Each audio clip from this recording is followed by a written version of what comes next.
So hi, everyone, and thank you so much, Stephanie and Michael, for inviting me to join this session. My talk, as Michael indicated, will focus on clarifying the scientific motivation and the components of just-in-time adaptive interventions, or what we call JEDIs, because it's a cool name.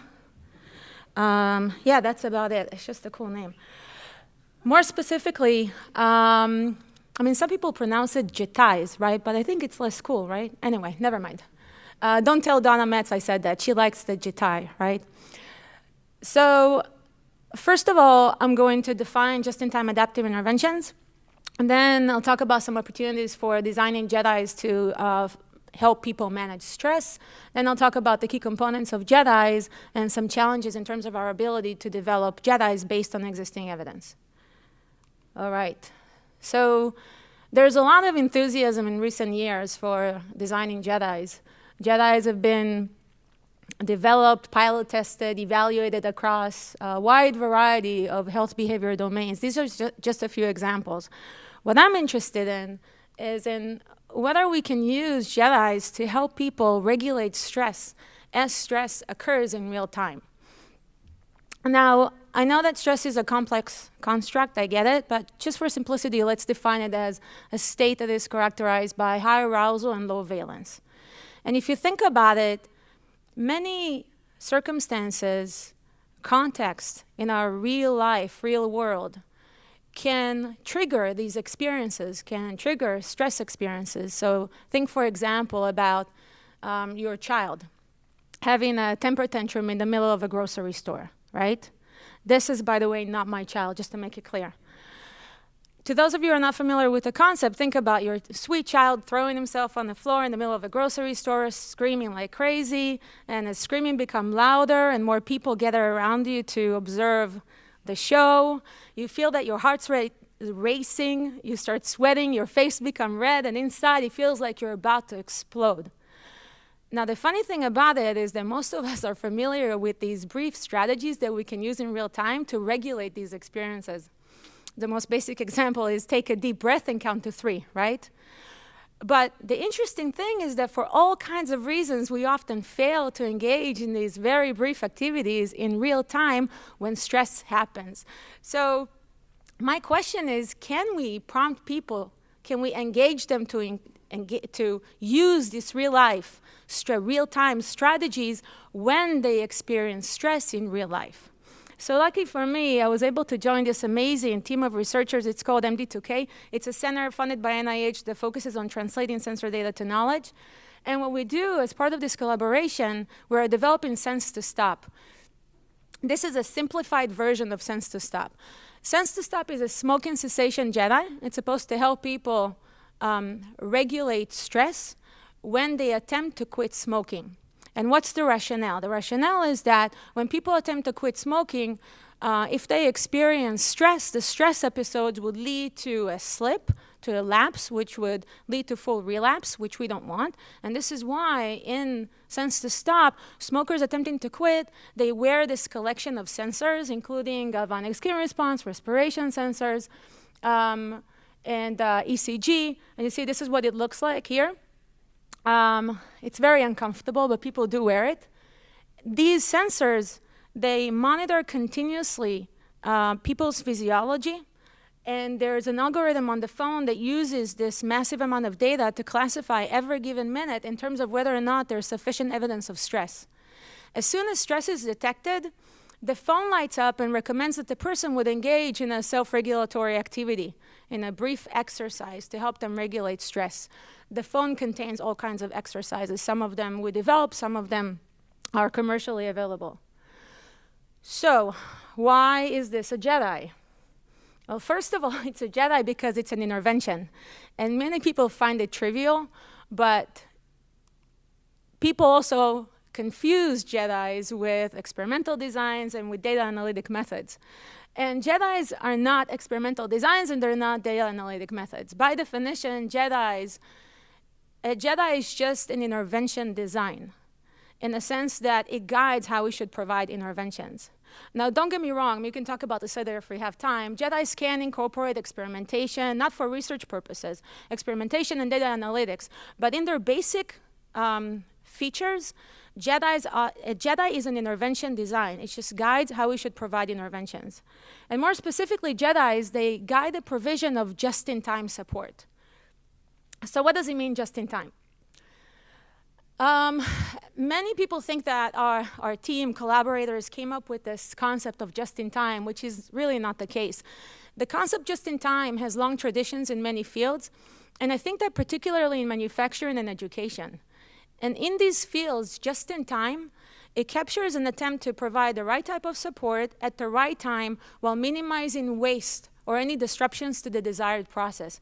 And now the question is, why do we even need that? What's the motivation behind that? To understand the motivation behind that, there are a few things that we need to keep in mind. The first thing is that the concept just-in-time is based on the idea that timing is salient in the effectiveness of support. And what does it mean timing is salient? Think about it. It means that we have a certain time frames in which providing support would be beneficial, and other time frames in which providing support would not be beneficial. It might even be disruptive. Now, the concept of time here is not necessarily clock-based. In many cases, it's event-based, in the sense that what defines the right time to provide support are events and conditions rather than clock-based time. So for example, the answer to the question, when is the right time to provide support, would be when the person experiences stress rather than at 2 p.m. Now, of course, event-based timing is unexpected in a sense that we can never come up with a model to fully predict exactly when people are going to experience stress, right? This is why we need to monitor them continuously so we can identify when stress happens, so we can identify when is the right time to provide support. Another thing to keep in mind, again, relates to this idea that timing is salient in the effectiveness of support. You see, I read a lot of books and literature on the philosophy of time just to arrive at the very basic conclusion that timing is salient when it's limited.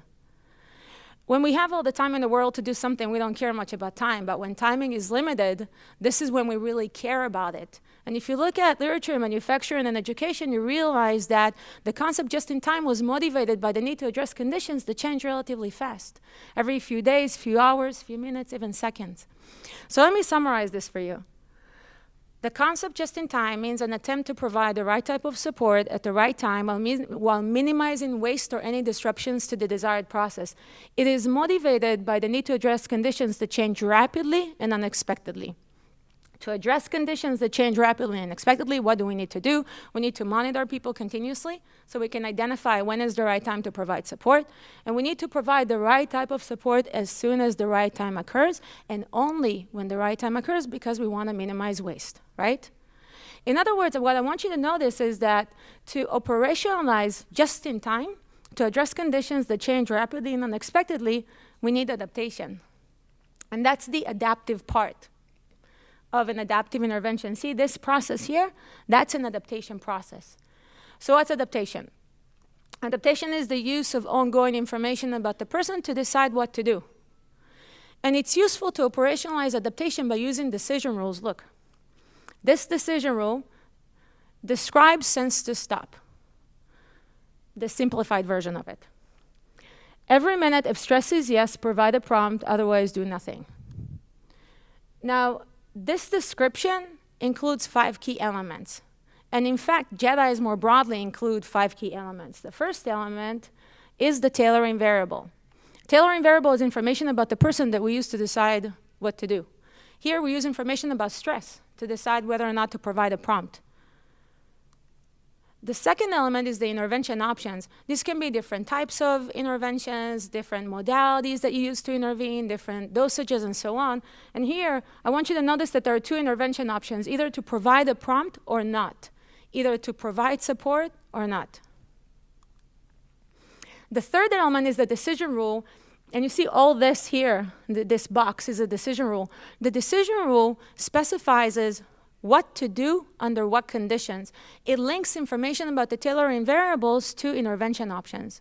And here, the decision rule specifies that we need to provide an intervention, a prompt, when the person experiences stress. This decision rule specifies the conditions in which we need to provide support, the events in which we need to provide support. And the fourth element is the decision points. Decision points are points in time in which we need to make decisions about what to do. And here we are making a decision every minute. Why? Because stress can change very rapidly. Every given minute, I can switch from feeling pretty good about myself to feeling stressed, right? This is why there's a decision point every minute, because we're trying to address conditions that change rapidly. The fifth element is not really part of a Jedi. It's more implicit. It's guiding the development of Jedis, and these are the outcomes. Jedis are guided by the need to achieve two types of outcomes: a distal outcome and proximal outcomes. The distal outcome is the ultimate goal of the Jedi. That's your end game, what you want the Jedi to achieve at the end. Here, it's smoking cessation. But to achieve this distal outcome, the decision rules in the Jedi, they're designed to address proximal outcomes. These proximal outcomes are the short-term goals the decision rules are intended to achieve. The mechanisms of change by which we want the decision rules to help us achieve the distal outcomes, like mediators. Here, the proximal outcomes are reducing the probability of a lapse or reducing the probability of experiencing subsequent stress. So see what is happening here. This decision rule specifies is that we need to provide a prompt when the person experiences stress. Why? Because when smokers who attempt to quit experience stress, it might lead to a lapse, which we're trying to prevent. That's our proximal outcome. So stress represents a state of vulnerability in terms of a lapse.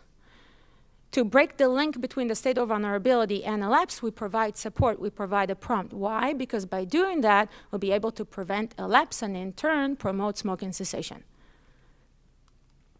All right, so these are just a summary of the elements of a Jedi.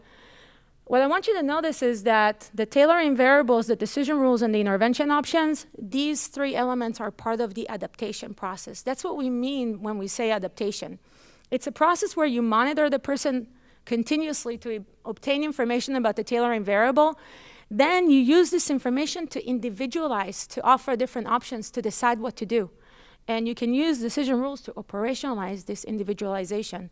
And then you deliver whatever intervention options the decision rule recommended, right?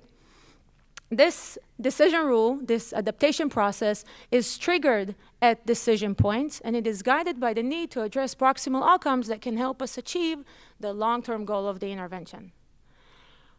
What I want you to keep in mind here is that in Jedis, as opposed to standard adaptive interventions, the adaptation process is designed to explicitly operationalize the provision of just-in-time support. It's designed to help us address conditions that change rapidly and unexpectedly. These conditions can represent states of vulnerability in terms of the proximal outcome, like stress, but they can also represent states of opportunity in terms of the proximal outcome. Think about a person walking by a park. It's a state of opportunity to engage the person in walking in the park, right? Now, the reason I'm saying this is because I don't want us to think about Jedis just as interventions that are designed to help us address risk or vulnerability. They can also be designed to capitalize on windows of opportunity for positive changes in the person's natural environment, which brings me to another feature that makes the adaptation in Jedis unique compared to standard adaptive interventions. And this relates to the fact that the conditions that we're trying to address are likely to change in the person's natural environment. Think about stress. Stress can happen to me anywhere. It can happen in a grocery store, and it can happen when I'm doing public speaking, right? Anywhere outside of standard treatment settings, in the wild, in the person's natural environment. Because of that, to employ a decision rule like this to intervene as soon as stress occurs, I would actually need people to carry a therapist in their pocket, right? So just entertain that thought for a second. Think about, you walking around with a therapist in your pocket, like in this, whatever illustration, and the therapist would monitor you continuously, would decide whether or not you're experiencing stress, and if you're experiencing stress, the therapist would step out of the pocket and would guide you through a stress regulation exercise. Sounds ideal, right? Not really. Anyway, it's not feasible. It's not feasible. We can't just carry a therapist in our pocket. We know that. For example, it would be too heavy. But we do carry our phones with us all the time. And the phones, by the way, become heavier and heavier, and we still carry them with us all the time. somebody told me that story that they're planning to make the pockets in the jeans bigger to accommodate the big screens that we currently have. It's kind of crazy in my opinion. The phones, as we know, I know I'm preaching to the choir, contains tons of sensors that can be used to monitor people's physiology and context and emotions. If that's not enough, we can always augment with wearable sensors, and phones can be used to trigger ecological momentary assessments, asking people how they're doing multiple times a day. And of course, the phones can also be used to trigger interventions pretty much anytime and anywhere. So it seems like with advances in mobile and wireless technology, we can be there in people's pockets all the time, right? It sounds creepy, but that's not the point I'm trying to make. The point I'm trying to make is that advances in wireless technology, mobile and wireless technology, it provides opportunities for us to intervene in a just-in-time manner in a way that we could not entertain before. But of course, technology cannot solve all our problems. It's not the answer to life, the universe, and everything. One of the biggest issues that we have with using technology to intervene in the person's natural environment relates to the fact that we're very busy, right? In the natural environment, multiple demands compete for time and effort and attention. So you can imagine a scenario where, for example, I'm experiencing stress now, and the phone would ping me multiple times, recommending that I would engage in a stress regulation exercise. That would be extremely annoying. This is why Jedis are not only motivated by the need to address conditions that change rapidly and unexpectedly. Because these conditions are likely to change in a person's natural environment, Jedis, by definition, are motivated by the need to minimize disruptions to the daily lives and routines of participants. And the way we do this is by providing an intervention, not only when there's an opportunity for change or when the person is vulnerable, but only when the person is receptive, meaning the person is willing and able to receive, to process, and utilize the intervention that you provide. It sounds trivial sometimes, but when I showed you this decision rule, the sense to stop decision rule, and I was saying that the plan is to intervene at every given minute in which stress happens, none of you stopped me and said, well, this is kind of ridiculous, right? I mean, it doesn't make sense. What if a person experiences stress over 10 consecutive minutes? What are you going to provide 10 prompts over 10 minutes? That would be extremely annoying. So of course, we're not going to do that. We're going to provide a prompt when the person experiences stress, and only if the person did not receive a prompt in the past 60 minutes and the person is not driving a car. In other words, we're going to intervene only when the person is vulnerable and receptive. Okay, so what's the problem? There's always a problem, right? The problem is that our science is not really up to the task in terms of helping us design high-quality Jedis. And I think one of the reasons is that the element of time is not explicitly incorporated in most of our key theories. So just have this exercise and look for your favorite theory.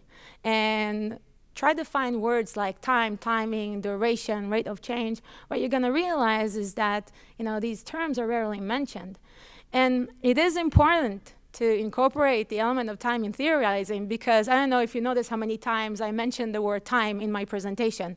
To design Jedis, we need to understand how rapidly, how fast the conditions that we're trying to address change over time. It's critical, right? But our science is not there. Sabine Sonnentek, she's one of my favorite IO psychologists. She doesn't know that, by the way. She described this gap really nicely. She said that there is increased interest, there is increased awareness among researchers that time is an important topic, but although progress has been made, many questions remain unanswered, and we are more at the beginning than at the end of a very exciting journey. I agree that this journey is very exciting, but I also think that, and I acknowledge that it can be very challenging. And to address these challenges, I think that it's important that we work in multidisciplinary teams that include statisticians, behavioral scientists, computer scientists, HCI persons, and that's the key to addressing the challenges of incorporating the element of time in our scientific models and our theories. Thank you.